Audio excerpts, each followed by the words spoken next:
का दास का उद्देश्य ये है कि इन राजनेताओं से हटकर तुम भगवान की तरफ चलो एक बार।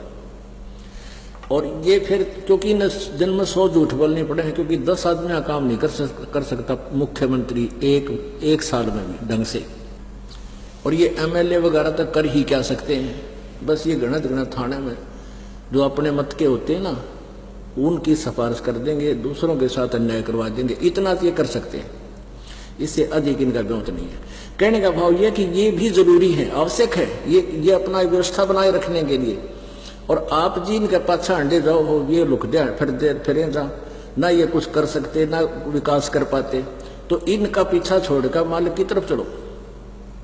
अब जैसे एक राजा था, वो विशेष बात होती है जिसके पास थोड़ा सा शारीरिक सुख हो जाए और घर में भी सुख हो, 2 पैसे हो जाए, वो बकवाद कराया करे। राजा लोग पहले शिकार खेलने जाया करते, यानी अपनी वो पहले तीर तैयार होया करते उन दोनों, तो ऐसे अपनी तीर प्रैक्टिस भी करते थे और मृगों को, जंगली जानवरों को मारते थे निशाने ले लेकर, और फिर उनको घसीट लेते थे।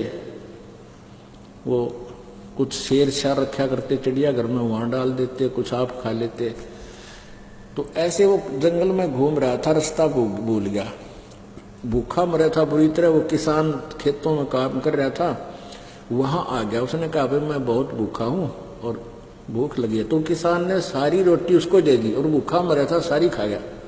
तो जब चलने लगा उस राजा ने कहा भाई मैं राजा हूं इस नगरी का, तेरा उपकार मैं भूल नहीं सकता, आपने मेरी जान बचाई है, ये मेरा कार्ड ले और जब भी तू मुझे मिलने आवे मेरे पास आना, सीधा आ जाएगा, तुझे कोई नहीं टोकेगा।